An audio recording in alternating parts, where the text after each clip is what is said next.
The night was full of dark omens as the city streets fell silent. Only the sounds of footsteps could be heard from a dark alley when a racist policeman, holding a baton in his hands, noticed the figure of a black man, and his heart was filled with prejudice. Little did he know that this man was the new mayor, who had just taken office, determined to change the city for the better. "Hey, stop!" the policeman shouted, certain that a crime was behind this sudden stop. With each passing second, the tension grew like a taut string. How much longer would it take before he realized his mistake? And what would be the consequences of this clash of two worlds, the world of stereotypes and the world of reality? This is not just a story about a cop and a mayor. This is a story about fear, bias, and justice. We invite you to join this conversation. Write in the comments your name and where you are watching this video from. Your opinion and support are very important to us. You help promote our channel, and we appreciate every activity you do. Let's create a space for honest dialogue and change together. Night had fallen over the city, as if nature itself had closed its eyes to the terrible things that were happening in its shadows. The streets, lit only by the dim light of street lamps, seemed lifeless, but in reality they were filled with fear and prejudice. The smell of rain hung in the air, but it could not wash away the hatred that lurked in the hearts of some of its inhabitants. A man named Jared walked confidently down a deserted street. His confidence was the result of years of fighting for his rights and for his loved ones. He was the new mayor of the city, who had come to office with the intention of changing it for the better, eradicating prejudices and giving everyone a voice. Jared knew that he had a huge responsibility on his shoulders, but at that moment he felt like just a man going about his business. Meanwhile, hidden in the darkness in his patrol car, sat Sergeant Daniels. His eyes gleamed with hatred as he spotted Jared. In his mind, Jared instantly became a criminal, a black man walking down the street at night. Daniels gripped the handle of his baton, his heart filling with prejudice. "Another suspect," he muttered under his breath, as if that could justify his next move. He confidently jumped out of the car, not thinking that the life he was about to ruin belonged to a man who was ready to make their city a better place. When Jared saw the policeman, his instinct was to be cautious. He didn't know what exactly would lead to this confrontation, but he knew that the stereotypes he had encountered were hateful. "Hey, stop!" Daniels yelled, breaking the silence of the night. His voice was rough and full of authority, but he didn't know that he had actually just invited disaster to come to him. Jared stopped, turning around. In Daniels' eyes, he saw not just prejudice, but rage, ready to explode. This wasn't just a meeting between two men, it was a clash of two worlds. A world where Jared was a symbol of hope and change, and a world where Daniels was the embodiment of hatred and fear. On a street that should have been orderly, a conflict had erupted that would herald something far greater than a traffic stop. The darkness of the night was deepening, as if foreshadowing an approaching storm. Jared knew he should remain calm, but a sense of unease flared within him. He saw Daniels striding toward him, his baton in hand, a defiant, aggressive expression on his face. The cop was ready for a confrontation, and Jared could sense it. "What do you want?" Jared asked, trying to remain calm, but there was a slight tremor in his voice that betrayed his anxiety. Daniels didn't answer, his gaze piercing Jared's, as if searching his eyes for a sign of guilt. "You know what you're doing here, kid? Walking around the streets at night isn't the smartest thing to do," he said mockingly. There was hatred in his voice, and Jared felt every word burn. This cop didn't see him as a person, just another suspect who fit his pathetic stereotypes. Jared, realizing he had to tread carefully, began to explain who he really was. "I am the mayor of this city, and I have the right." Daniel's sudden movement. "The mayor? Don't make me laugh. You're just another criminal trying to get away with it," he shouted, moving closer and forcing Jared to retreat. The tension was building with each passing second, like a spring about to snap. Daniels pulled out his baton and, without thinking, hit Jared on the shoulder. The blow was painful, and the man felt a wave of shock run through his body. "What are you doing?" he screamed, rubbing his shoulder, which was burning from the blow. "You're nothing, black man," Daniels growled, pushing Jared back against the wall. He pressed him against the cold brick, and Jared felt his pride and dignity begin to crumble. The cop loomed over him, his breath hot and foul. "You think you can just talk to the police like that?" he continued, hatred in his voice. "You are a threat. Threats must be stopped." With that, he raised his baton again, preparing to strike again. Jared closed his eyes for a moment, collecting his thoughts, but the will to fight was still churning in his mind. He knew he had to hold on, or his story would end here and now, like so many lives before him. But as the club came down again, he felt pain shoot through his side, and his confidence began to wane. People passing by stopped and looked at what was happening, but no one intervened. Only in their eyes could one see a mixture of shock and indifference, as if this was an ordinary performance that did not require intervention. "You have no right to live in this city," Daniels whispered, his face contorted with hatred. Every blow, every scream, every tear shed in that moment became part of a larger story, full of cruelty and humiliation. Jared suddenly realized that his fight for change wasn't just a fight for himself. It was a fight for everyone who had ever suffered from prejudice. And even as his world crumbled, he wasn't about to give up. This night was going to be a turning point, not just for him, but for the entire city. "You will not break me," he cried, and though his voice shook with pain, there was a new courage in it. A spark of hope was growing inside him, hope that even in the darkest moments, there was light to be found. The darkness of the night pierced the air like an omen of evil as Jared realized that his voice, full of determination, was the last reflection of hope. The cop standing over him seemed like a monster, ready to crush any sign of resistance. This wasn't just a cop, this was the embodiment of a system that forever looked down on people like Jared. Daniels, feeling his power and brutality undermined by the man's courage, only grew more angry. Hatred flared in his eyes as he noticed the people around him beginning to whisper to each other. He quickly turned to intimidate the bystanders, his hand gripping his baton tightly, ready for the next blow. "What are you looking at? Get out!" he barked, the bitter words of his hatred filling the air. People, still holding their phones at the ready, suddenly froze. A mixture of shock and confusion could be seen on their faces. They had witnessed a horrific scene, but fear of the police and social norms kept them on the sidelines. Jared felt anger boil in his chest. How many more people had to endure this indignity? How many lives and dreams had been destroyed by bias and cruelty? He knew his stance wasn't just about him. It was about everyone who had ever suffered unfair treatment. He had to find a way to stand up to this monster. "You have no right to humiliate me," he said, his voice growing louder and a new strength seeming to awaken within him. He looked straight into Daniel's eyes, showing no sign of fear. The clash of eyes was like a powerful shot to the face, but Daniels only laughed back, his laugh full of contempt. "It's funny how you think you can stand up to me. You have no power here, boy," he said, looking around the crowd as if seeking support. But instead, Jared noticed people's expressions begin to change. Some whispered encouragement, while others remained in shock. He realized that even in this dark moment, there might be hope that this incident might open people's eyes and make them think about what was happening around them.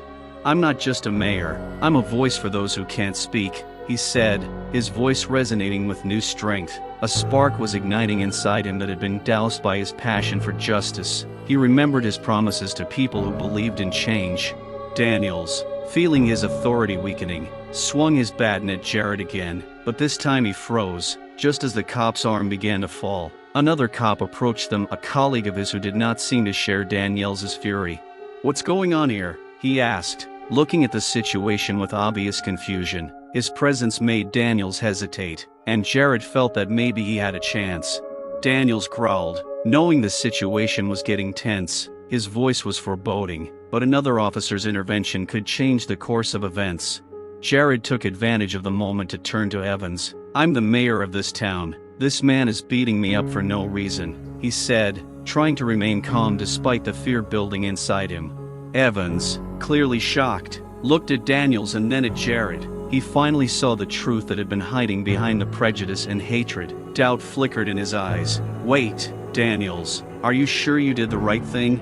The question hung in the air like a powerful explosion. Evans' words touched something inside Daniels, who was already on edge, and now he didn't know how to react. The situation was heating up to the limit, and Jared knew that this might be his only chance. Here, on the dark streets of the city, on the edge of violence and justice, the fate of all these people could change forever. Like a theater stage, the tension was running high as everyone's attention fell on Sergeant Daniels. His heart was pounding with rage and shame. He couldn't afford to look weak, couldn't afford to have his authority undermined. But at the same time, under his partner's watchful eye, he knew the situation was spiraling out of control. "What are you going to do, Daniels?" Evans asked, his voice stern but also uncertain. "You know it's wrong." Daniels' lips curled into a sneer. "He's just another black guy who thinks he can do whatever he wants," he replied, his voice a hissing serpent. He continued to point at Jared as if he were not a person, but simply an object to be ignored or destroyed. Jared felt anger rising in his chest. He couldn't believe that his identity and accomplishments had been reduced to just a black guy in Daniel's eyes. His voice became loud and confident again. "I'm the mayor of this city. I came here to change it for the better, and you can't just humiliate me." But Jared's words didn't seem to reach Daniels. He just chuckled, then turned sharply to the crowd, trying to justify his actions. "You all see how he acts. He's here at this time of night, and now he's saying he's the mayor. Who is he?" he shouted, his words flying into the crowd like poison darts, causing whispers and confusion among the bystanders. The crowd witnessed Daniels becoming more and more consumed with hatred. Some began to turn away, while others remained open-mouthed, unable to believe what was happening before them. Evans, still hesitant, decided to stand up for Jared. "This is wrong, Daniels. You can't just treat him like this. He's not a criminal," he said, but his words only seemed to fuel Daniels' hatred. "Perhaps you're under the influence of his nonsense yourself," Daniels thundered, his voice like thunder in the silence. He drew his baton and advanced on Jared again, his intent clearly aggressive. Jared already knew that it wasn't just his dignity that was at stake, it was his life. At that moment, he saw in Evans' eyes that he was beginning to realize the trap he had walked into. "We have to follow the law, Daniels," Evans shouted, stepping forward to stand between Jared and his attacker. It was a decisive moment, against each other, two police officers, each with their own truth. The crowd began to stir again, phones raised, cameras recording the scene. Anxiety filled the streets as people began to realize that beneath that dark skin there was more than just stereotypes and prejudice.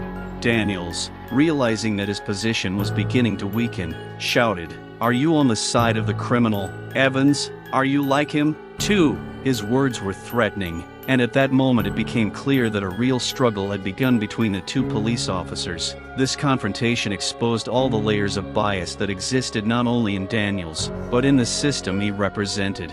Jared, tense and ready to fight, looked into Evans' eyes, willing him to make the right choice. He knew that with every moment of escalating conflict, not only his freedom was at stake, but the future of all those who faced similar abuses of power. "Evans, you know who the real criminal is here. He's not a threat, he's the mayor, and he deserves respect," Jared growled, his voice full of energy and determination. He wasn't going to give up. This incident was supposed to be the beginning of change, and he was ready to fight for what's right, even if he had to stand alone. "You have no idea what you've gotten yourself into," Daniels thundered, his face twisted in hatred, and Jared knew that only Evans's brave actions could change the course of this terrible night. Emotions ran high as the atmosphere grew increasingly oppressive, as if in anticipation of violence. Everyone around them froze in anticipation. Every whisper, every camera recording the scene added to the growing tension. Jared felt a fire begin to burn inside him, not just from fear, but from anger and determination to change this madness. Daniels, feeling his authority beginning to crack, turned back to Jared. "Listen, Mayor, you think your power will save you? There's no room for your kind here. You're just a shady crook trying to pretend to be something you're not," he shouted, his words full of contempt and hatred. With every word Daniels spoke, Jared felt his dignity being destroyed. This wasn't just an attack on him as a person, it was an attack on who he was, on his accomplishments, on everything he had stood for. "I'm not just a black man, I'm the mayor, and I represent those who are forced to endure this indignity," he screamed back, trying to regain control of the situation. But Daniels, who had lost all sense of respect, stepped closer. "You think your new position will make you invisible? I've long been accustomed to the likes of you," he shouted, his eyes blazing with hatred. He swung his club sharply, and the crowd froze in anticipation of the blow. "You don't know who you're messing with." That was the turning point. Evans suddenly, unwilling to watch the violence any longer, stepped between them. "Daniels, stop! You have no right to treat him like that," he shouted, his voice a mixture of fear and determination.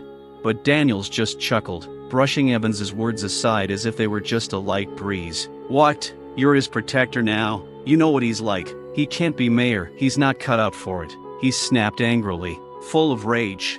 The crowd watching the confrontation began to understand that this was not just a conflict between two men, but a clash of systemic prejudices and deeply ingrained stereotypes. Every racist word Daniels spoke reflected the pain and suffering that many had endured throughout their lives. Jared felt the anger rising in him. He knew he couldn't stay silent any longer. "You have no right to judge who I am. You don't know my story, my suffering," he screamed, his voice thundering in the silence. But Daniels wasn't going to back down. He swung again, and at that moment the crowd held its breath, knowing that this could end in terrible violence. "You're nothing but a black murderer who deserves nothing but a torture chamber. Get off the street before I destroy you," he shouted, as if unaware of the destructive impact his hateful words could have. With each passing second the tension grew, and Jared realized that every word he spoke was potentially his last. He realized that his life and the lives of many others depended on this one pivotal meeting. Evans, seeing his partner completely lose control, stepped forward. "You can't just do that to him, Daniels. It's not right," he said, but his voice was unsure. Daniels, as if possessed, stepped towards Evans, cutting him off. "Are you trying to protect him too? Do you want to be like him? I see how confused you are. You are not ready for the real world," he growled, his hatred boiling to the surface. At this point, Jared felt that despite the threats, he could not let the situation go unnoticed. His voice became more confident as he addressed the crowd again. "These stereotypes are not me. I came to change the system, to show everyone that the world can be a better place," he shouted, and his words began to resonate in the hearts of the people around him.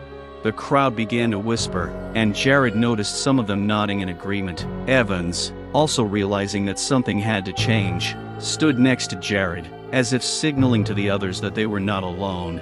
It was a time of decisive choice, not just for Jared and Evans, but for everyone who had witnessed this humiliation. Every decision, every action could be the beginning or the end, and no one knew how it would end. But one thing was certain: hatred and prejudice would no longer rule this city. And perhaps this would be the night the real fight for justice would begin. The excitement in the crowd was growing like a raging storm. People began exchanging glances, genuinely wondering who they were in this mess. Jared could feel their support heating up the atmosphere, but fear still hung in the air like heavy clouds. Everyone knew that the fate of this night could change the lives of many. Daniels, noticing that his cruel words were causing more and more concern, suddenly became enraged. He began to nervously glance around the crowd, his face contorted with hatred. "All of you looking here, you are no better. You are all susceptible to the same virus. You have nothing but pity," he shouted, his words full of contempt, poisoning the atmosphere. Jared, feeling the anger rising, steeled himself. He knew that if he didn't stop this now, it could escalate into horrific violence. He stepped forward, his voice strong and loud. "A challenge. You can all change this. Together, we can end prejudice and hatred." Daniels threw out his hand and pointed at Jared. "You're not the mayor. You're just a shady criminal trying to pass himself off as a human being. You can't talk about change when you're part of the problem." His words shot through the air like well-aimed arrows, trying to pierce the shields Jared was trying to build. Laughter and accusations filled the crowd. Some began to mutter among themselves, supporting Jared, but others, full of prejudice, succumbed to the onslaught of Daniel's hatred. "Look at him! He doesn't even know what he's doing," a voice from the crowd rang out, and Jared felt his heart clench at the humiliation. But suddenly Evans, gathering all his strength, stepped forward, resolutely standing up for Jared. "I will protect him. Because this is wrong, we cannot turn a blind eye to what is happening," he said, his voice sounding louder and more confident.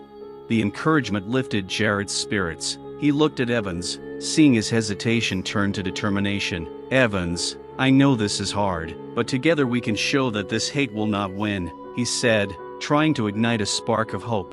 Daniels, seeing his authority undermined, turned his hatred on Evans again. "And you too, Evans. You're going to be his protector? You don't understand what you're dealing with. This isn't just a black man. This is a dangerous criminal." His voice became hoarse with anger. The crowd froze again, as if the very nature of the standoff had been laid bare before them. Each person realized that they were part of something bigger, a fight not just against Daniels, but against a system that had allowed men like him to abuse their power for years. Jared gathered his resolve and addressed the crowd again. "Look at me. I am here to show that we can be stronger than prejudice. I am the mayor and I will not let this violence dictate our destiny. Our strength is in unity." His words echoed in the minds of the people, and in that moment, Jared felt that maybe he could really change something in this city. Daniels, losing all hope of control, swung his baton again, but this time not just at Jared. He pointed it at Evans, considering how to isolate him from the supporting crowd. "You think you can protect him? You don't know what you're getting yourself into," he growled, moving menacingly toward Evans. "No!" Jared screamed, knowing that at that moment his life and Evans's depended on how they could stand up to this monster. He felt fear creeping up on him again, but determination overcame his inner fears.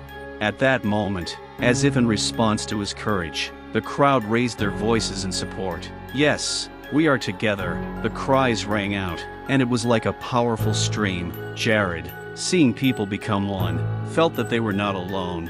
The crowd, dozens, maybe hundreds, began to rise up to defend Jared and Evans. It was the moment when the hate began to recede, and perhaps a new chapter began. Each of them realized that they were part of something bigger, a movement that could end this system of hate.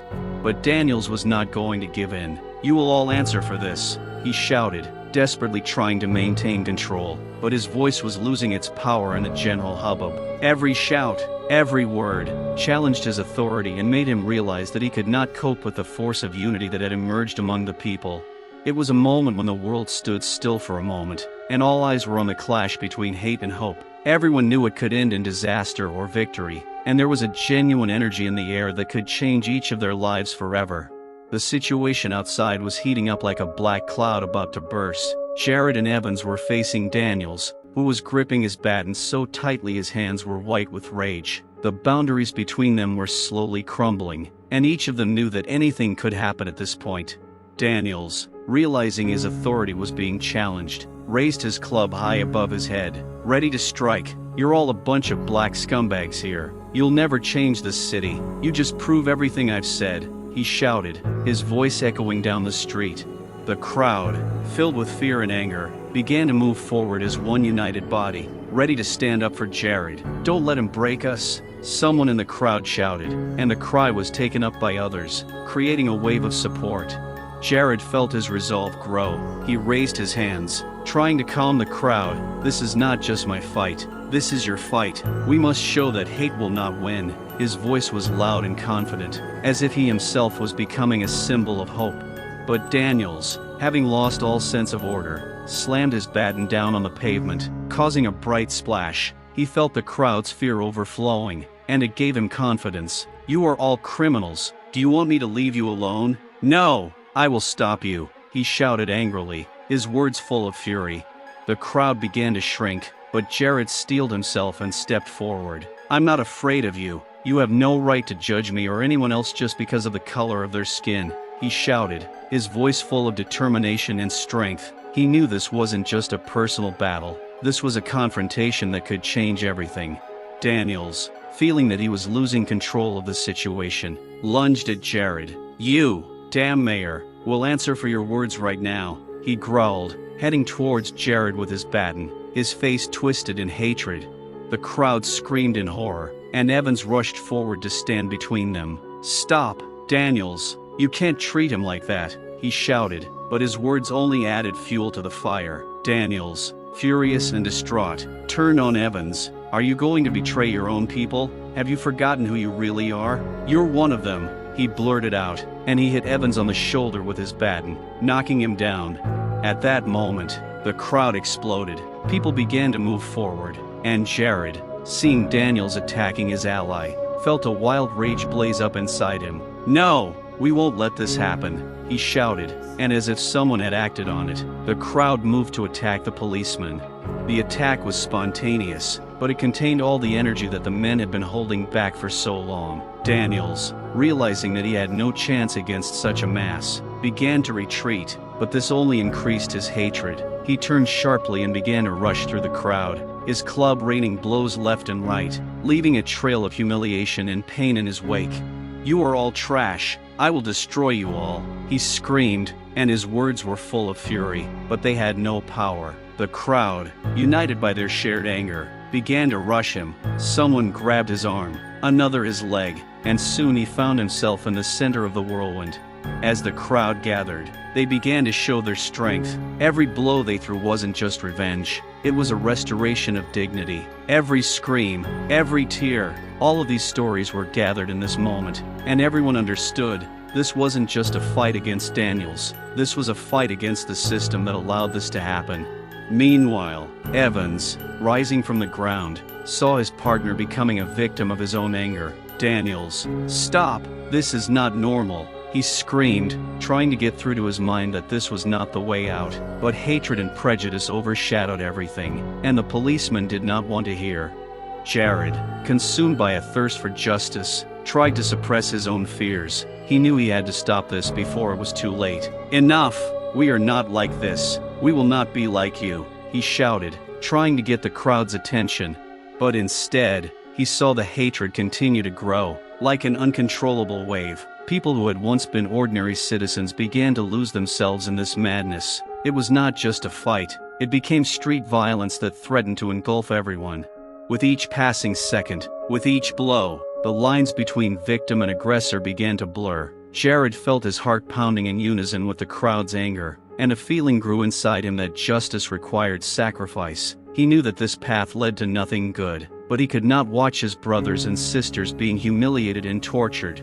At that moment, someone in the crowd, succumbing to the general emotional outburst, threw a stone at Daniels, who, feeling the impact, sank to the ground, his face contorted with pain. You will all pay for this, he screamed, and his words sounded like a prophecy of disaster.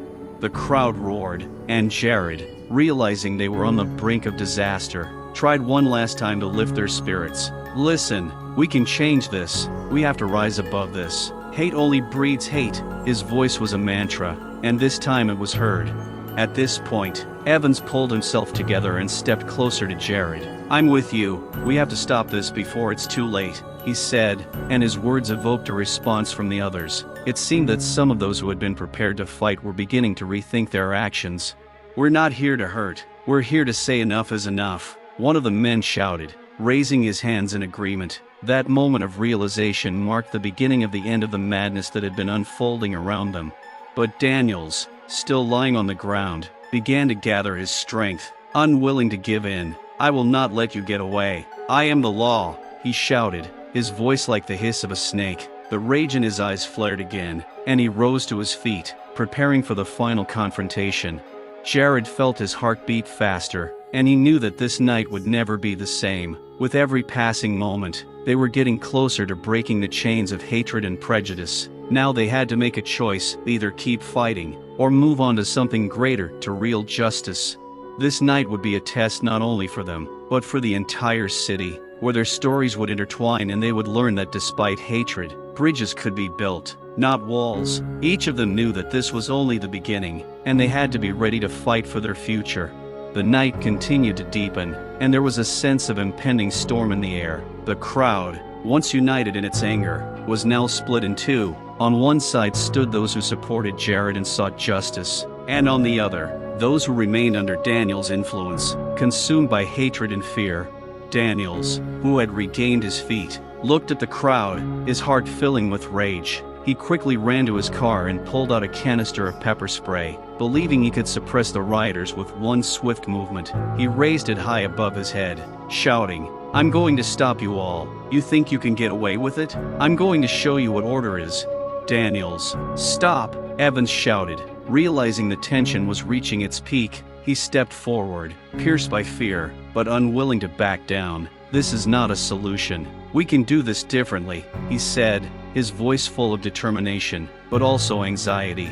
The crowd stood frozen, watching Daniels as he prepared to attack. You can't intimidate us, someone in the back shouted, and the cry became a spark that ignited new feelings. People began to whisper, and Jared felt a wave of confidence rise. But Daniels wasn't going to give in. He stepped forward, holding the spray can at the ready. You're all scum. I'm the law, and I'm going to make you pay. His voice was shaking with anger, and Jared knew they only had a few moments to turn the tide. Gathering his strength, Jared raised his hands again and shouted, "We are not criminals, we are citizens demanding justice. We have come here to claim our rights." His words awakened a sense of unity among the people, and they began to fill with the spirit of resistance. Someone in the crowd took up the idea, "We are for peace, we are against hatred," he cried, and the cry was heard by everyone. It was the beginning of a powerful movement that united everyone against the system personified by Daniels. Watching the crowd react to his words, Jared felt a fire ignite within him. "Look at each other. We are here to support each other, to build a future free of hate together," he continued, and as if under a spell, the crowd began chanting, "Justice, justice." Daniels, losing control, shouted, "Silence, I'm going to stop you, you have no right to do this," and raised the canister, spraying it towards Jared and his supporters. The toxic gas got into people's eyes and lungs, and a roar of fear rose in the air. People began to panic and the crowd retreated in confusion, but Jared stood there, trying to collect his thoughts. "Hold on, don't panic," he shouted, trying to keep his spirits up despite the stinging burning in his eyes. "We have to be strong, we won't let him break us." His voice was even louder than before, and it helped to rally the men. Despite the rapidly growing tension, some of those closest to Jared began to move forward, forming a human shield. "We will not retreat," they shouted, and it was like the will awakening in anyone who had ever suffered from prejudice and hatred. Daniels, realizing that his violent tactics had not worked, began to frantically search for other means of influence. "You will all regret this. I will call for backup," he growled, continuing to use the spray, but his voice began to crack with fear. Every step he took became more desperate, and he knew he was losing control. Someone in the crowd shouted, "Don't be afraid, they can't stop us," and this encouraged the others, giving them the strength to not give up. They began to move forward, ready to take responsibility for their actions and protect Jared and Evans. Suddenly, the sound of sirens began to sound. More police cars were approaching, the roar of their engines filling the night. Some of Jared's supporters began to panic, but he summoned his last strength and shouted again, "Don't panic, this is our moment. We have to show them that we are not just victims. We are a community." The crowd froze and all eyes turned to Jared. He felt confidence rising in him. "We will unite. We are a force, and this force will change our city forever," he said, and his words filled the air with energy. People began to raise their hands, raising their voices in unison, "Strength in unity, strength in unity." As more police cars pulled up, more officers stepped out, ready for action, but instead of backing Daniels up, they saw that the situation was out of control. One of them, a senior officer, approached Daniels and shouted, "What's going on here?" Daniels, now exhausted, tried to assert control again. "They're rioting, they're defying the law," he growled, but his words drew no support. The new officers exchanged glances, and some began to question whether they should support such an aggressive man. The crowd, noticing this, became even more bold. "We demand justice, we demand change," they shouted, and this common cry was heard by everyone, including the new police officers. One of the officers stepped forward and said, "We are here to restore order, but that does not mean we should use force against peaceful citizens." His words, although spoken under duress, became a turning point. The people felt that their struggle had not been in vain, and confidence began to fill them. Daniels, realizing that he was losing support, returned to his usual hatred. "You will all answer for this. I am not afraid of you," he shouted, and his voice sounded unconvincing and pathetic. The crowd began to close in on him and the fear in his eyes became obvious. Daniels finally realized that his time was up. He felt his power and authority dissipating into thin air like smoke. Meanwhile, Jared stood taller, his eyes blazing with determination. "This is our moment. We have to show that we can be better. Together, we can make this city a place free of hate and prejudice." People, realizing they could change their destiny, raised their voices even louder. Every word Jared said created a connection that reminded them they were one. They were no longer just a group of protesters. They were a movement that was striving for change. "Let's be here for love, for peace, for the future," Jared said, and the crowd responded with a unanimous yes. This was more than just a fight, it was the beginning of a new era. The night that was once filled with hatred and fear began to turn into a symbol of hope. With each passing second, the wall of prejudice was crumbling, and everyone in that crowd knew that they could make the world a better place. This moment had changed their destiny forever, and they were going to go forward, overcoming all obstacles on the path to justice. The moonlight gently illuminated the streets where conflict had erupted. The crowd stood as one, united by a common purpose. Jared felt hope ignite in his soul, but even as hatred and aggression had given way to unity, tension still hung in the air. This was the threshold of change, but the road ahead remained dangerous and uncertain. Daniels, realizing that he had lost the support of his colleagues, was on the verge of hysteria. He wavered between fear and rage, his face flushed with anger. "You will all become criminals if you do not submit," he screamed again, but this time it was weaker than before. It was only a pathetic attempt to regain control. The senior officer who approached Daniels began to realize the absurdity of the situation. He turned to the crowd and said, "Let's get this straight. We're here to maintain order, but unless you're threatening, we're not going to use force against you." This statement caused a slight stir among the assembled crowd, and hope began to sprout in their hearts. "We are not threatening, we are defending our rights," someone from the crowd shouted, and cries of unity filled the streets once again. Jared's words echoed in their minds, inspiring people to action. Jared, feeling a surge of strength, began to speak with new energy. "Today we stand together, but this is only the beginning. We must continue to fight for our rights, for justice, for peace," he said, his voice filling the space with a confident, yet emotional timbre. One woman in the crowd, tears in her eyes, raised her hand. "We need to be heard. We are not just statistics. We have stories that need to be told," she shouted, and her words made everyone stop. This wasn't just about hate, it was about people, about lives, about hope. "That's right," another voice chimed in. "We will not stand in the shadows. Our fight is a fight for each of us," he shouted, and his words became a call to action. People began to exchange glances, and fire burned in their eyes. At that moment, Evans, who was next to Jared, raised his hand. "Let's have a meeting to discuss what to do next. We need to create a plan of action to make a change," he suggested, and his voice became a signal for everyone. The crowd agreed. They began discussing how they could come together with a unified platform, how they could change their city for the better. Talk of creating an organization to represent their interests became a central theme. The senior officer, watching the process, felt the atmosphere change. "If you are going to organize, I recommend you take a peaceful approach," he said, wanting to make a contribution. His words sounded sincere, and that gave hope. But not everyone was so sure. Some continued to whisper among themselves, condemning Daniels for his actions. "He must answer for what he did. He humiliated us," someone in the crowd said, and the idea began to gain popularity. Jared, hearing these words, knew that they could lead to conflict. He raised his hands, calling for attention. "We must not be like those who have wronged us. If we respond to hate with hate, we will achieve nothing," he shouted, and this time his words had an effect. People began to think, "We must change the system, not continue to denigrate it," he repeated, and the crowd seemed to begin to realize that they could achieve more if they remained true to their principles. Suddenly, sirens blared outside as cars approached again. "We need to move on," someone shouted, but Jared raised his hand, stopping people. "No, let's not rush this. We are a community. We need to stay here, and we need to be open to dialogue," he said, and everyone froze, realizing that their fate was being decided.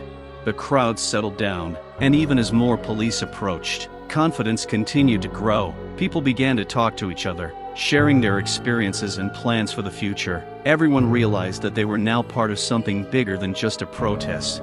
Suddenly, Daniels, realizing that his time was running out, tried to regain control again, turning to his colleagues. "You have to stop them. They are threatening order. We cannot let them rule us," he shouted, but his voice was becoming less and less convincing. The senior officer shook his head. "Don't you understand that order cannot be established by violence? You are undermining the credibility of our work," he said. His words were like a punch in the face for Daniels, and it created a crack in his confidence. Amid all this, Jared, sensing that the moment was ripe, decided to approach the senior officer. "Maybe you could back us up? We want to be heard. We want to work with you, not against you," he suggested. and that suggestion became a new turning point. The senior officer paused. He understood that change was needed, and he was open to dialogue. "I'm ready to listen. Let's talk about how we can move forward," he said, and it was like a light in the darkness. Soon after, the crowd began to form a circle, and Jared stood in the center, addressing everyone. "We are one, and we will fight for our rights. But to do this, we must do it correctly, without hatred and violence. Let's offer a constructive approach." Hands went up in agreement among the crowd, and this caused a wave of approval. In their hearts, the understanding was born that they could change the world if they combined their strength and energy for the common good. Now their struggle took on a new form. They began to discuss what actions to take, what demands to make. This was not just a reaction to hatred, it was a recognition of the need for change. This was their chance to change the course of history and build a more just society. "We can make a difference," Jared continued, "and every step they took brought them closer to that goal. Let's make our voices heard. We have to create a platform where all voices matter." That night was a landmark one. With every word spoken, with every hand held, they grew stronger, and the atmosphere on the street gradually changed. As the hatred and fear began to subside, hope and unity took their place. Jared knew this wasn't the end, it was just the beginning. He knew there was a lot of work ahead, and their real fight was just beginning, but he felt they were ready for it, and he was proud to be part of this movement that was trying to change the world for the better. The moonlight still illuminated the streets, but it no longer seemed cold. It symbolized hope, future, and unity. Each of them realized that they could change their destiny, and together they could build a world free of hatred and prejudice. There was a fire in their eyes, and they were ready to move forward without looking back. The next morning, the streets of the city were shrouded in silence, but it wasn't the kind of silence that brings peace. It was anticipation, a tension like that before a storm. Jared and his supporters knew they had made progress overnight, but hatred doesn't just disappear. The crowd that had gathered the day before was determined to continue the fight. They had arranged to meet to discuss their plans of action and gather their thoughts, but the discontent among the authorities and Daniel's supporters was growing, and it did not bode well. Daniels, realizing his position was weakening, decided to take decisive action. He gathered a small group of like-minded people, those who believed in his cause and hated anything that stood between them and their sense of power. They began planning a counterattack, intending to crush any attempts by Jared and his supporters to unite. Daniels shouted, his voice shaking with rage. He gathered his subordinates in an abandoned building, where they discussed how best to stop Jared's movement. An idea was forming in their heads. They would use force to regain control. Meanwhile, Jared, Evans, and other activists gathered at a local park. Their discussions were hopeful, but everyone felt the shadow of hatred looming over them. "We have to be prepared to fight back. If they try to stop us, we have to act," Jared said, and everyone agreed that resistance was a necessary step. However, this determination soon collided with reality. On the same day they planned their actions, a crowd of Daniel's supporters began storming the park, fueled by their beliefs. They came with the intention of causing chaos. They carried banners with racist slogans and aggressive calls for violence. As they approached Jared's group, the air was filled with menace. "You think you can take our city? We will stop you," one of them shouted, throwing a rock at the activists. The crowd split in two, and fear gripped Jared. Suddenly, despite their talk of peace, the hatred turned physical. People began to fight, and the streets filled with screams and the sound of blows. Jared, realizing that this could escalate into a full-blown massacre, tried to stop the conflict. "No, this is not what we want. We have to be peaceful," he shouted, but his voice was lost in the roar of rage. However, some of his supporters, fearing for their lives, began to retreat. This gave Daniels confidence that his tactics had worked. "Look at them, they're afraid. They know they can't win," he shouted, and his words inspired even more hatred among his supporters. At this point, a real war broke out in the crowd. People were fighting, fists were whistling, and shouts were heard. Evans, seeing one of Daniel's supporters attacking a woman from their group, rushed to help. He knocked the stone out of the attacker's hands, but this only provoked a new wave of aggression. "Stop! Stop!" he screamed, but no one paid attention. Instead, one of Daniel's supporters swooped down on him from behind, knocking him down. Evans fell, his quick reaction time unable to save him from the blow that knocked him out cold. Jared felt a chill run down his spine as he watched the scene unfold. He knew that if he didn't stop this madness, the consequences would be dire. "We have to retreat or we'll all be killed," he shouted, but his words were muffled by the roaring cries. But not everyone was ready to give in. In the midst of the conflict, one of the women standing next to Jared raised her voice. "We can't let them win. We have to fight for our lives and for our rights." And this attracted the attention of some people who were ready to resist. Suddenly, sirens began to sound, which was a signal to both sides. "Quick, let's go!" Daniels yelled, realizing that the police might come to Jared's aid. People began to scatter in different directions, and chaos seemed to spread throughout the park. Jared, feeling the crowd disintegrate, didn't know what to do. Suddenly he saw Evans lying on the ground, his face twisted in pain. "Evans!" he screamed, rushing toward his friend. He pulled him to his feet, and Evans tried to stand, breathing heavily. "We have to get out of here," Evans said, his voice full of fear. "If we stay, we'll all get caught." But Jared couldn't leave his people. "We can't let hate win. We have to go back and show that we're not afraid," he said, turning around to see most of his supporters running away in panic. By the time they began to retreat, more police had arrived and were separating the warring parties. "Separate," they shouted, drawing their batons and forming a line between the two groups. Jared sensed that the fight was not over. He knew that this incident would only strengthen their resolve, but the hatred and prejudice they faced were a reminder of how much work lay ahead. From that day on, they knew that they were in for a real war, and that peaceful protest was only the first part of their fight. The hatred they encountered was deep-rooted, and their determination to change the system only fueled more resistance. Back home, Jared rallied his supporters. "It's been terrible, but we can't give up. We have to pull together and get ready for the next step," he said, his words a call to action. "We will work on a strategy to ensure the safety of our people and ensure peaceful protests," he continued, realizing that their fight was just beginning. But even with this determination, each of them knew that the hatred they faced could escalate into even more violent conflicts. Jared knew that there were many challenges ahead, and that they had to be prepared for them.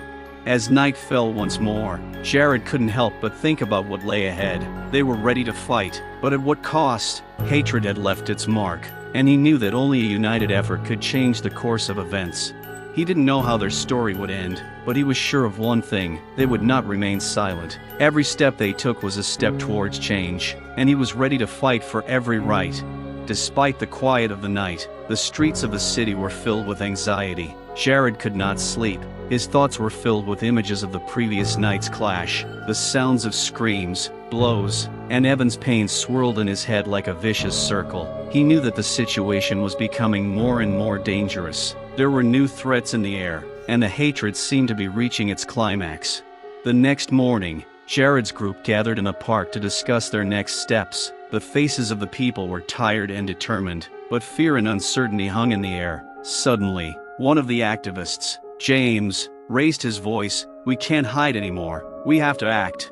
But another member of the group, Mary, was wary. "If we confront them openly, it could lead to more violence. We have to be careful," she said, her voice shaking with fear. But Jared knew that staying in the shadows meant missing out on an opportunity to make a difference. "We must make it clear that we will not give up," he said decisively. "We must gather people to show that we are united. We cannot let hate win." Jared's idea inspired some, but many were still skeptical. At that moment, several of Daniel's groups stormed the park. They clearly came with the intention of causing chaos. When Jared saw them, he realized that this was no mere showdown. This was a deliberate attack on everything they stood for. "You are all traitors. Get out of our city," one of them shouted, pointing savagely at Jared and his supporters. This was more than a clash of opinions, it was a harbinger of violence. Jared, realizing that the situation could quickly get out of hand, tried to calm his men. "Don't let them provoke you. We don't want to fight," he shouted, but the hatred already building in the air was fierce. But this time his voice didn't work. Daniels and his supporters began to advance, and the sounds of clashes could be heard in the streets. One of the women in Jared's group tried to protect her friend, but her quick reaction cost her several punches to the face. The crowd instantly turned into an arena of violence. In the midst of this chaos, Jared felt his anger reach its limit. He couldn't just stand by. He knew that if they didn't fight for their rights, No one would do it for them. A fire ignited in his heart, and he rushed into the crowd, trying to protect his own. At this point, Evans, who was still recovering from his injury, saw that his friend was in danger. Despite the pain, he rushed towards Jared, but his bravery turned into tragedy. Suddenly, one of the opponents knocked the stone out of his hands, and it hit Evans in the face with all its force. Evans fell, his head hit the ground, and he lost consciousness. Jared, seeing this, lost all control. He rushed at the attacker, not thinking about the consequences. He hit him with all his strength, and the man, stunned, fell to the ground, but this only fueled the hatred around. The crowd continued to grow, and soon a real battle began. "Stop! Stop! This is madness!" someone shouted, but no one listened. People on both sides fought, throwing stones, fists and hatred at each other. The conflict became more violent with each passing second. Jared felt rage and adrenaline coursing through him. He was no longer just a defender. He was part of this bloody chaos. He punched and knocked down his opponents, his movements full of determination and anger. But deep down, he knew they were losing everything they held dear. Meanwhile, the police intervened again, and unfortunately, it was not a peaceful resolution. Instead of stopping the violence, they began beating both Jared's supporters and Daniel's supporters, believing that this would help restore order. They did not discern who was at fault, but simply acted on their own biases. "Get them all," one officer shouted, his baton slamming down on the nearest activist, sending him to the ground. The crowd recoiled in horror, and that was only the beginning. Jared felt the police begin to press in on him. They surrounded him, and in an instant he found himself in the middle of a mass of violence. Their batons swung around him, each blow sending pain through his body. "You are all criminals," the policeman shouted, his voice filled with hatred and contempt. "You think you can just go out on the streets and disturb the peace? We are not criminals. We are fighting for our rights," Jared shouted, but his words were lost in the roar of shouts and sounds. He tried to break out of the encirclement, but the police only increased the pressure, throwing him to the ground. At that moment, he realized that their fight was taking an unexpected turn. They were fighting not just prejudice, but the system that was supposed to protect them. Every blow he took only underscored how deeply ingrained the violence was in their society. The screams were all around him, and Jared couldn't help but think about how much hatred permeated their lives. People were suffering all around him, but they couldn't back down. They couldn't let the system break their spirit. They had to keep fighting, despite the threats and violence. The situation was heating up, and every blow from the police only fanned the flames of hatred among the activists. "Hate will not defeat us," one of them shouted, rising from the ground despite his injuries. It became a call to action that united everyone. But not everyone could cope with the consequences. Cries of pain mixed with calls for peace, and no one knew what to do next. Panic began in the crowd, and some began to run in different directions, fearing for their lives. Jared knew they couldn't keep going like this. If they were going to overcome the hate, they had to find another way. He raised his hand and shouted, "Stop! Let's stop and talk!" But his words were lost in the chaos again. Meanwhile, Evans came to his senses, seeing that his friend was in danger. He tried to make his way through the crowd to help Jared, but with every step it became more and more difficult. People were falling, and the atmosphere was becoming tense. Evans knew that if they did not stop, their goal would be lost. "Don't give up. We can defeat hatred if we stand together," he shouted, and this made people freeze again. They began to realize that hatred had already arisen between them, and they needed to return to the roots of their struggle. "We're not supposed to fight each other," Jared said, his voice full of passion and determination. "We're here to fight the system, not each other." These words made people think. They began to understand that they were actually fighting for a common cause, and that hatred would not lead to change. As they began to unite, the tension in the air eased, weakly at first, but gradually they began to come to their senses. The police, seeing that the crowd was beginning to calm down, retreated a little. But the hatred remained, and in this fragile world of harmony, everyone understood that something had to change. The conflict did not end, but they began to realize that they had to find peaceful ways to fight. As the crowd began to calm down, Jared, still under pressure, sensed a new energy in the air, not just hatred, but a willingness to change. The crowd realized they were on the same side, and that gave them hope. But despite the growing unity, The hatred that still lingered beneath the surface was deeply ingrained in their society. Daniel's supporters, seeing their opponents unite, became even more aggressive. Threatening shouts were heard from the crowd, and Jared knew that this could only be the beginning of a new conflict. "We need to have a meeting to discuss our next steps," he said, trying to rally people around him. "If we don't act as one, we'll just lose everything." Some of the activists, still shaken by the recent events, began to discuss how they could protect themselves. "But how can we be sure that we won't be attacked again?" Mary asked, her voice shaking with fear. "We need to strengthen our ranks and attract more people to our movement," Jared replied, his confidence growing. "We need to show that there are many of us and that we are ready to stand up for our rights." Meanwhile, in Daniel's camp, the situation was getting worse. Daniels, having gathered his followers in a safe place, scolded them for their weakness. "You must be stronger. These people are worthless, and we must show them who is boss," he shouted, his voice menacing. "If we do not act decisively, they will be able to establish their own rules." The supporters, still intoxicated by aggression and alcohol, began to incite each other, looking for ways to take revenge on Jared and his supporters. One of them proposed the idea of attacking the activists' headquarters and intimidating them. This plan found support among many. Under cover of night, armed with objects, they began to gather for the attack. Back at his place, Jared knew time was running out. If they didn't take action, they would be trapped in the hatred that he felt had already gripped their city tightly. He arranged a meeting with his supporters to discuss protecting their headquarters. "We cannot be passive. If they are going to attack us, we must be ready," he said, his voice full of determination. "We must join forces and prepare to meet them." Mary raised her hand, her face full of concern. "But how can we be sure this won't lead to another wave of violence?" "We will defend ourselves, but peacefully. If they start a fight, we must only defend ourselves, without responding to provocations," Jared replied. This was his chance to show that hatred would not be defeated by violence. The next morning, Jared and his group began preparing. They set up barricades around their headquarters and called for peace. Darkness was beginning to gather on the horizon, and with it came a threat, but they were determined. They began making posters calling for peace and justice, to show that they weren't just giving up, but were ready to fight for their rights. Meanwhile, Daniels and his followers bided their time. In the evening, they began to gather in the shadows, preparing to attack. They had metal objects, sticks, and even firearms in their hands, although they had no intention of using them. As night fell, Jared gathered his followers and explained the plan. "We must be united, and everyone must know what to do. If they attack, we must stand together," he said, his eyes shining with determination. But as darkness fell over the city and the distant cries of Daniel's supporters became audible, Jared's confidence began to waver. He knew that the hatred was ready to act.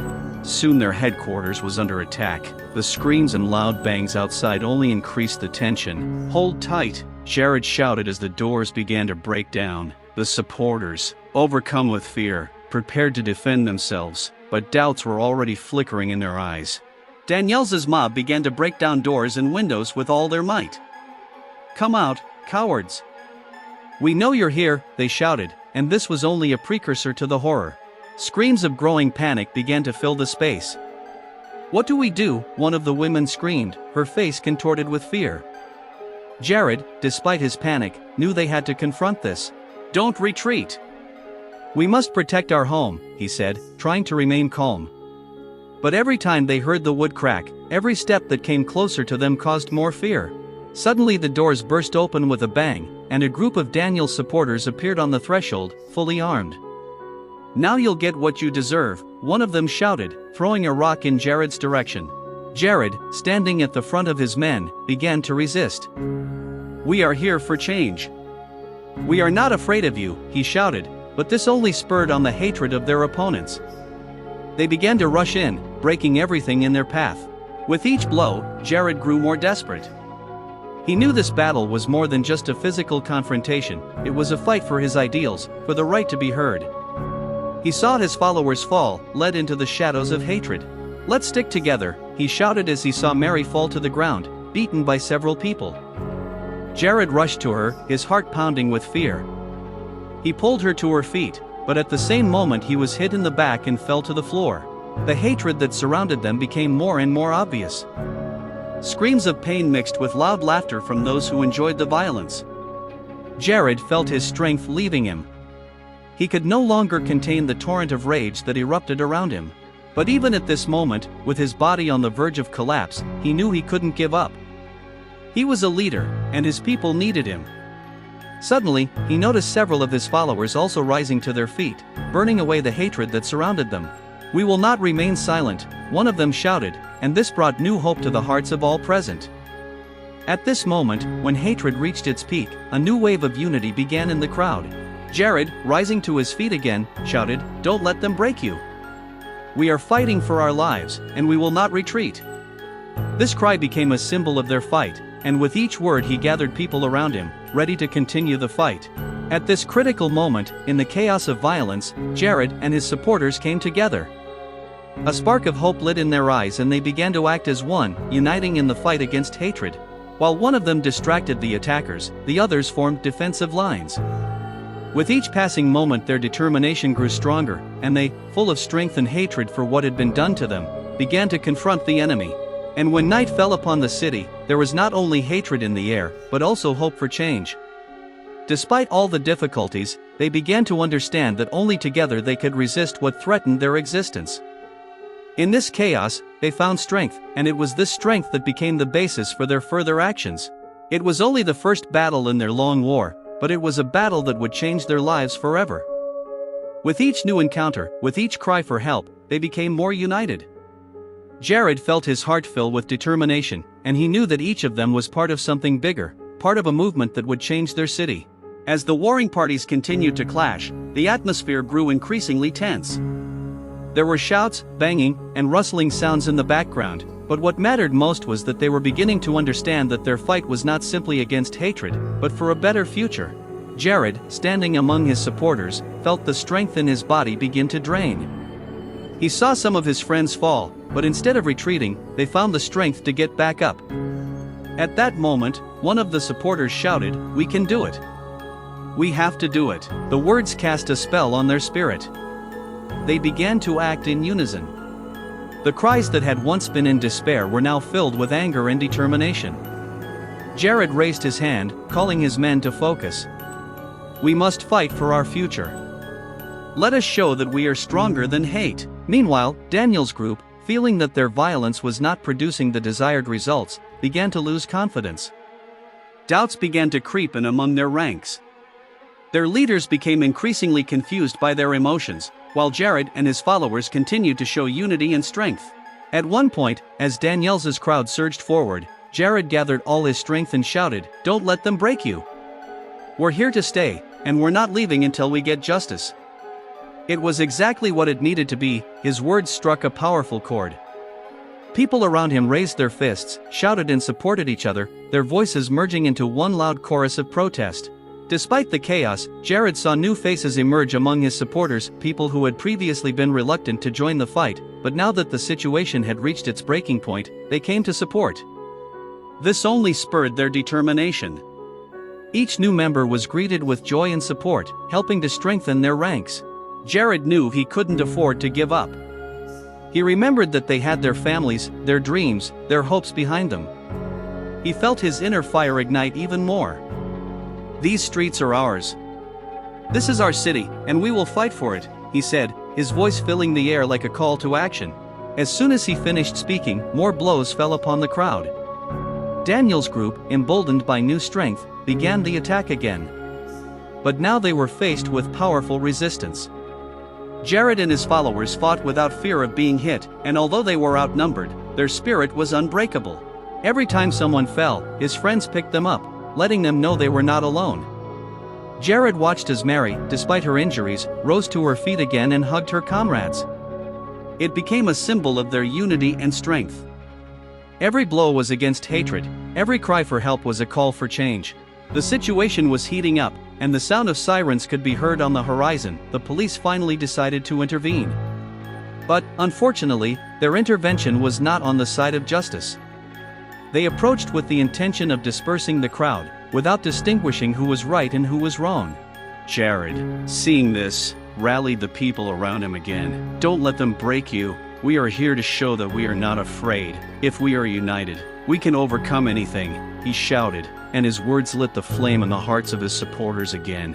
As the police approached, Jared saw some of them start to pull out their batons. He knew that if they didn't stop, it could be a real tragedy. As if in a dream, he rushed forward to try to stop the police. "Stop! We are not your enemies," he shouted, but his words did not reach the police. Their faces were covered by helmets, and their eyes were shining with hatred. In response, they unleashed their force on the crowd, and the battle continued. Jared felt fear creeping up on him. He saw one of his friends, Kevin, being knocked down and badly beaten by the police. The scene was horrific, and anger flared up in Jared's heart again. "That's enough," he shouted, rushing towards Kevin. He pulled his friend to his feet, and together they returned to the ranks, even more determined. At that moment, they realized that they could not abandon each other. They must protect not only themselves, but all who fight for justice. The situation continued to escalate, and the crowd began to disintegrate again. But now, instead of panicking, people began to act in unison. Every step, every movement, every cry for help became a symbol of their unity. They began to cling to each other, creating a living barricade.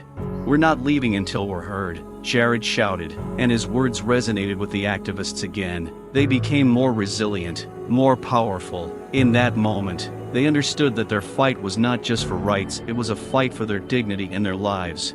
Despite the police's attempts to disperse them, they stood their ground. Every time the police tried to pass, they united and continued the fight. It was like a battle between light and darkness every step forward. Every action full of hatred was met with fortitude and courage.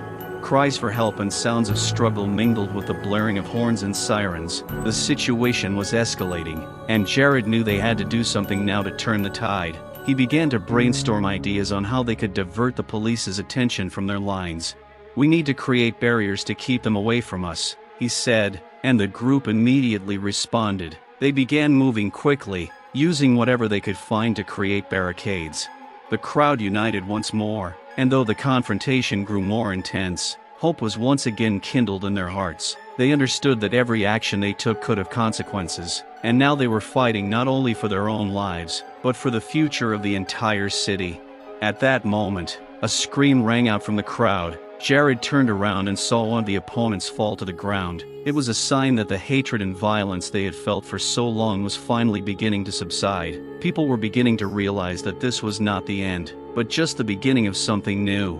The light from the police lights reflected in Jared's eyes, and he knew that there were still many trials ahead. But at that moment, they were no longer alone, they had become one. And this gave them the strength to continue the fight. There was a desire in their hearts that was stronger than hatred, and they were ready to do anything to change the world around them. "We can do this," Jared said, and his words echoed through the crowd. People began to support each other, rising from the ground despite their injuries and fatigue. This was not just a fight, it was a fight for their rights, for their lives, and for the future they dreamed of building. And in that moment, they realized that even in the darkest times, when hatred pierced their souls, they could find strength and light in unity. With this new determination, they began to prepare for the next stage of their fight, and they knew that they would fight to the end. Morning came, the sun rose slowly over the horizon, cutting through the thick veil of darkness, and the sky itself seemed unsure how to respond to the events that had unfolded in the last few hours. The streets were filled with anticipation and tension. Jared's crowd had gathered again, ready for another wave of confrontation. But there was something new in the air now, a resilience that was turning into holy anger. Jared looked at his men, their faces exhausted but their eyes lit with determination. "We can't stop. We have to keep fighting for our friends, for our brothers and sisters," he said, and his words cut through the crowd like a spark in dry hay. They knew they were right, and that gave them strength. Daniel's group, gathered at the other end of the street, seemed more aggressive and violent. Each of them was terrified, ready for the violence that they believed would restore their lost ground. They came with clubs and fists, ready to show their strength. The tension was in the air, and it seemed that a new wave of violence was about to begin. "Let's stop them," came a cry from their ranks, and the crowd began to waver. The police, seeing that the situation was heating up, began to move closer, and their presence only added fuel to the fire. They were prepared to suppress any kind of riot, but Jared and his followers were ready to fight. The crowd closed in again, and the air was thick with the scent of fear and hatred. Daniel's group attacked first, throwing fists and using brute force. The long-awaited moment of confrontation had arrived. The first blows fell on Jared and his friends. He felt the pain slide across his face as a powerful blow knocked him off his feet, but he quickly rose, ready to fight.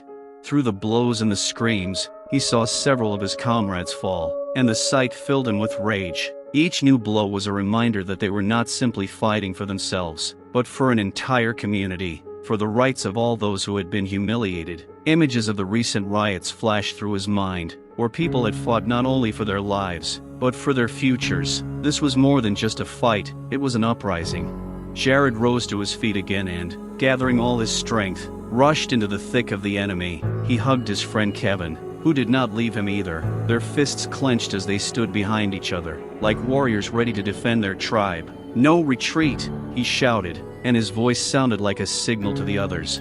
At that moment, they began to work together, swinging their fists, pushing their opponents away. It was a brutal clash, and even Jared, overcome with rage, felt his body weaken under the onslaught of blows. Every time he turned, one of his friends fell, and the sight tore at his heart. Hatred surrounded them like a cloud, piercing everyone with its poisonous shadow. The police, seeing that the situation was getting out of control, took action. They began to disperse the crowd, spraying tear gas and using batons to suppress the protests. This only fueled their hatred and determination. Jared, not wanting to give in to fear, shouted, "Fight! We will not give in." But the more they fought, the more violent it became. Jared felt his fists swell from the blows, and his breathing became increasingly labored. He saw one of the officers raise his baton and hit Kevin in the back, causing him to fall. Writhing in pain, Jared rushed toward him, but was stopped.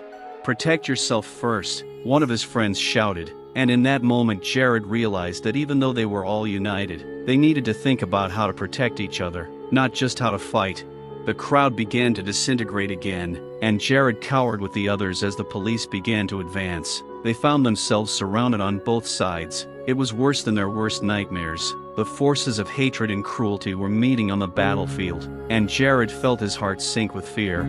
Finally, he saw that some of the police were being particularly brutal. One of them grabbed a young woman by the hair and pulled her toward him. Despite her cries for help, Jared felt a flame of anger ignite inside him. He would never allow one of his men to be humiliated like that.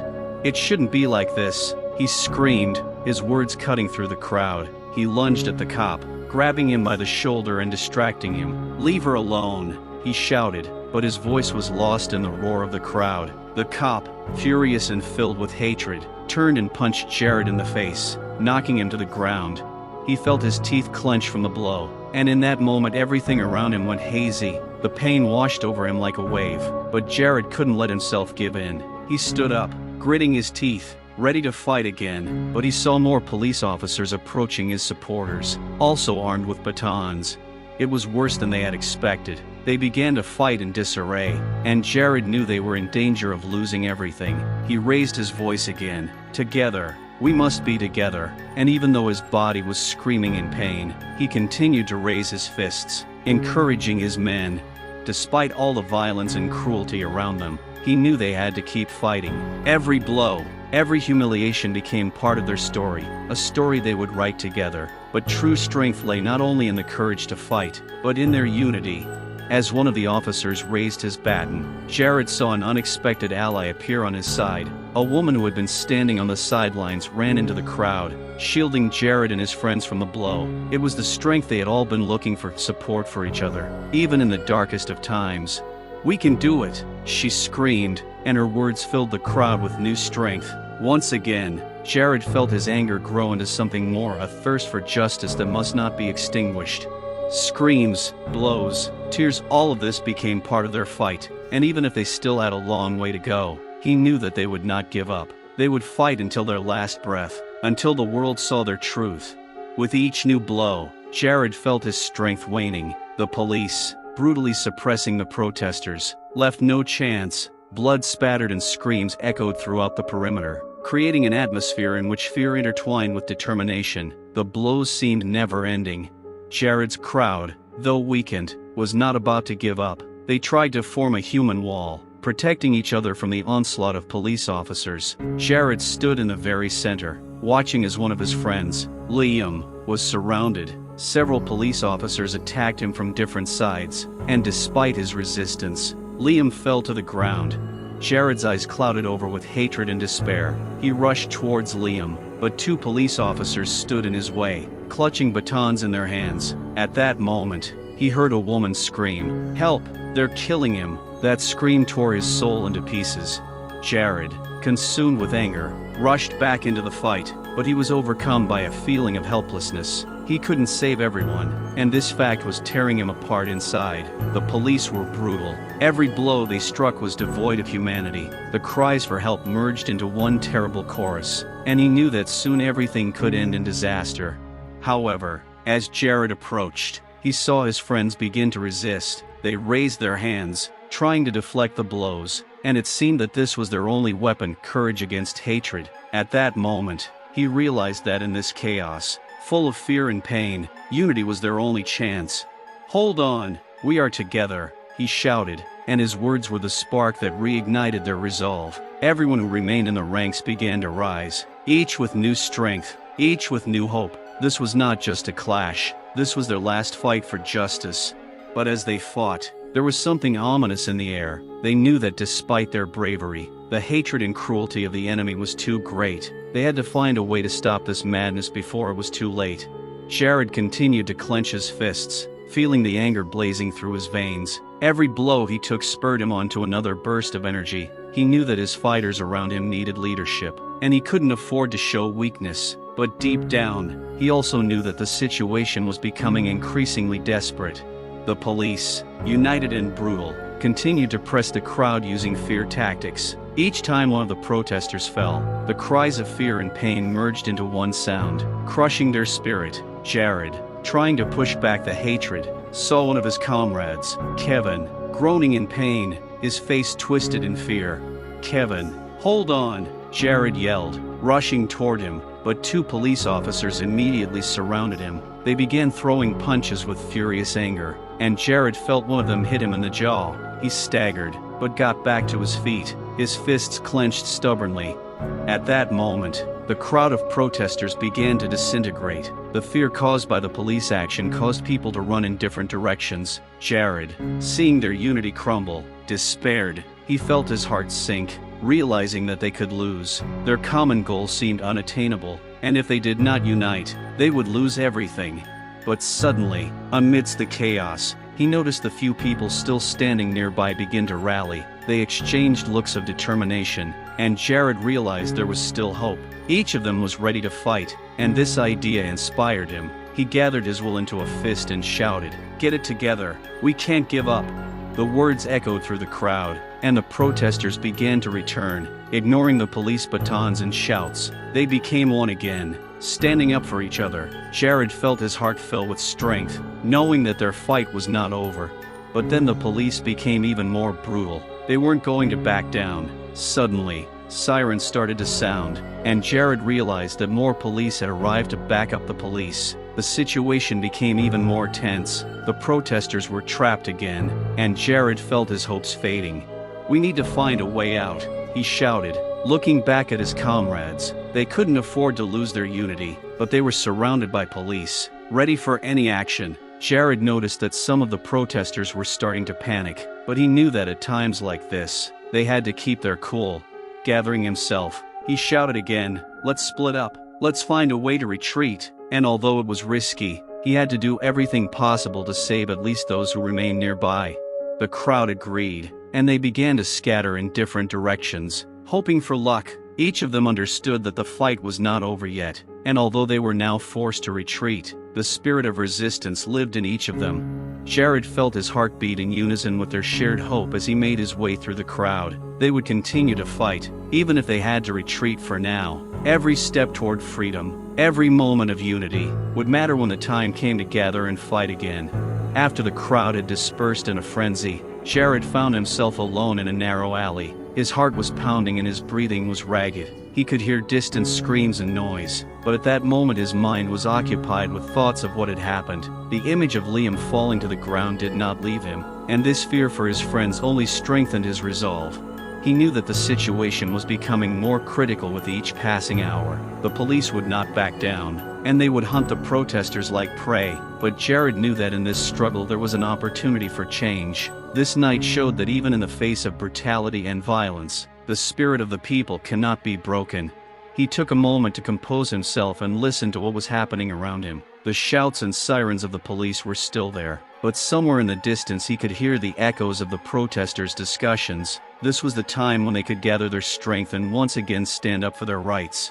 Suddenly, he noticed a group of people he knew, the ones who had survived that fierce battle. They were gathering in a secluded area, discussing their next move. Jared walked closer, and his heart filled with hope as he saw the determination in their eyes.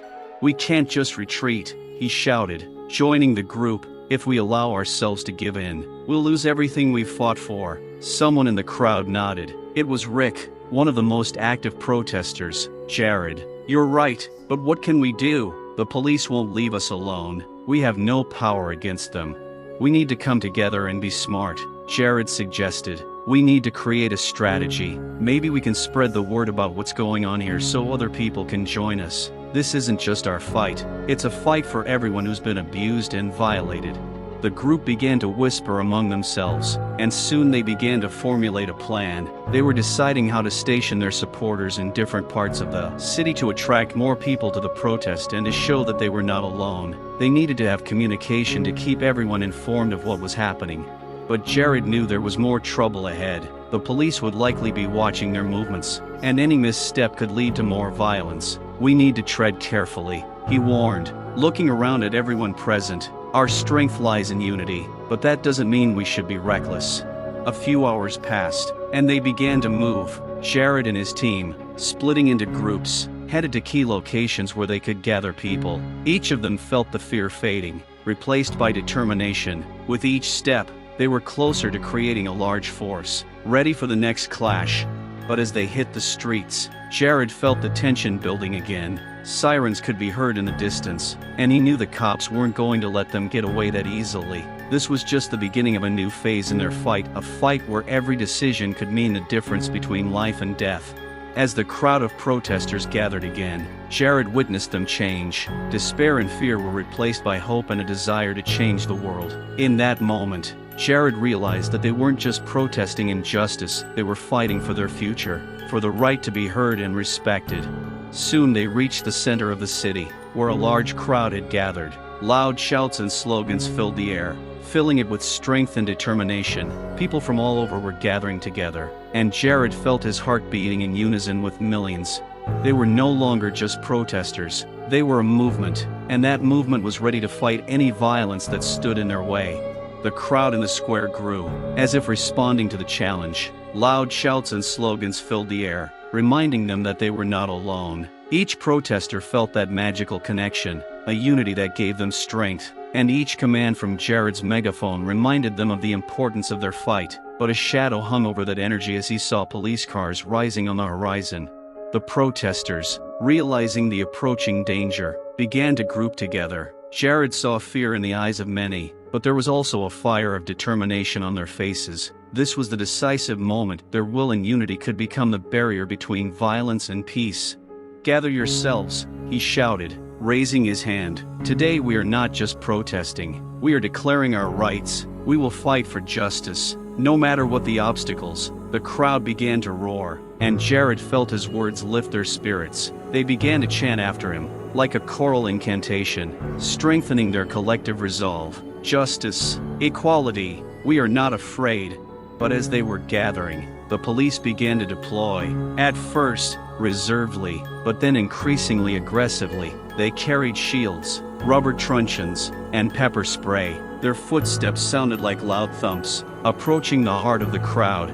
"Don't let them break us," Jared shouted, his voice cutting through the noise. "Remember what we're fighting for. We're not here for violence, but for truth and justice." However, fear and aggression had their consequences. Suddenly, one of the police officers fired a shot into the air. The loud noise tore through the crowd, and people began to panic. Jared watched in horror as some of the protesters turned and ran in different directions, like a flock of birds startled by a predator.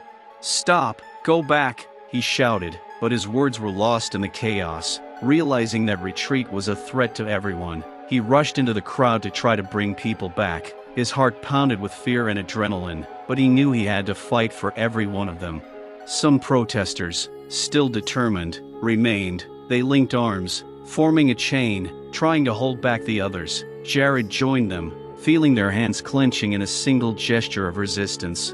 But the police weren't going to stop. They started moving forward, filling the air with an ominous threat. Jared felt his mind boiling. "We can't just stand here. They want us to disperse, but we can't afford to give in." At that moment, he noticed one of the protesters, Kim, approaching him with determination in her eyes. "We have to show them that we are not afraid. We can build a barricade." The idea sparked a new idea. Jared nodded, and they began to organize. The protesters began to look for anything they could use as cover: trash cans, cardboard, any furniture they could find. Everyone knew that time was running out, and they needed to do whatever it took to stop this aggression.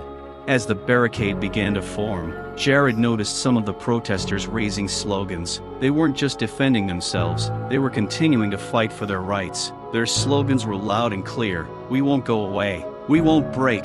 Each shout sounded like a challenge to the police.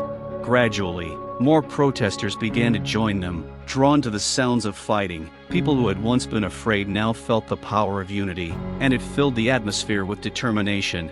But the police were moving. One line of them stepped forward, preparing to breach the barricade. The sounds of assault filled the air, and Jared knew they were on the brink of another battle. This was the time to show their true strength. "Don't let them pass," he shouted, feeling his voice roll through the crowd. "We stand for our rights, for justice. This is our land, and we are not leaving." The crowd began to roar, and Jared could see their resolve only growing stronger. This was their time to show that even in the darkest chaos, there was a light of hope that would not be extinguished. As the police began to storm the barricade, Jared could feel the tension building. The sounds of slamming shields, shrill cries, and the thud of hooves became the backdrop to this crucial moment. The protesters gathered around and braced for the clash, determined to prevent the police from breaking through their lines. "We are a movement, and we will not let them break us," Jared shouted, looking around at the people ready to fight for their rights. They stood shoulder to shoulder, their eyes full of determination and fear at the same time. But there was no defeat in that fear, only a thirst for justice. Jared felt the adrenaline rush through his body. Up ahead, on the front lines, the police began to advance, their shields forming an impenetrable wall. He knew that their unity and determination were the only thing that could stop this aggression. "Stay together, don't let them break our ranks," he shouted again as the first blows fell upon them. Fighting broke out immediately. The police began to hit the barricades with their batons, and some of the protesters began to fall. But instead of retreating, they jumped up and defended each other again. Each fall brought anger, and that anger kept their spirits up. At that moment, Jared saw Kim, his trusted ally, lunge forward, trying to push back a police officer who was about to push his way into their ranks. She was fragile, but her resolve was stronger. "Don't let them get through," she screamed, clenching her fists as her blow connected with the officer's chest. Jared jumped up next to her, sensing that this moment was not just a physical struggle, but a symbol of their desire for freedom. He put his arm around Kim's shoulders, and together they began to push back. Despite the physical threat, this was a real battle, not just for their bodies, but for their souls. As the protesters stood clinging to their barricades, people who had been watching from afar began to join them. Support poured in from all sides, and Jared felt their strength growing again. Each new person joining them added courage and determination. But the police weren't giving up. They started using tear gas, and soon the air was filled with a choking chemical. The protesters started coughing, and some fell over, losing consciousness from the stinging eyes. "Cover your faces," Jared yelled, telling people how to best protect themselves. They used everything they could: clothes, scarves, anything that could serve as a barrier. But even in the face of these challenges, the spirit of the protesters remained unwavering. Jared lifted their spirits time and time again, seeing fear turn to determination. The police attacked with renewed vigor, and the crowd wavered again. But Jared knew this was their last chance. He stepped forward, drawing on the strength of his comrades. "Remember what we're fighting for," he shouted, and his words echoed through the crowd like a loud gunshot. The protesters, inspired by his call, began to gather in a single impulse. They raised their fists, and at that moment a miracle happened. A wave of unity arose before them. All fears and doubts disappeared, giving way to rage and determination. Jared felt the power of that unity coursing through him. This wasn't just a fight for them, it was a fight for everyone who had ever suffered injustice. Every scream, every blow, it was all part of their shared history. The police, seeing that the protesters weren't going to back down, started to retreat, and that's when Jared realized that they could actually win. Together, they could make their voices heard. Each of them was a part of this movement, and now they were ready to fight to the end. As the last policeman walked away, the crowd erupted in cries of joy and relief. Not only had they stood firm, but they had shown that their strength lay in their unity. Each of them had become part of something greater than they could have imagined. This was not just a victory in battle, it was a victory of the spirit. Amid the cheers, Jared realized that their fight was just beginning. There were new challenges and new work ahead, but they had already taken the first step. They now knew that they were capable of more than anyone had ever expected. They were part of a movement that could change the world.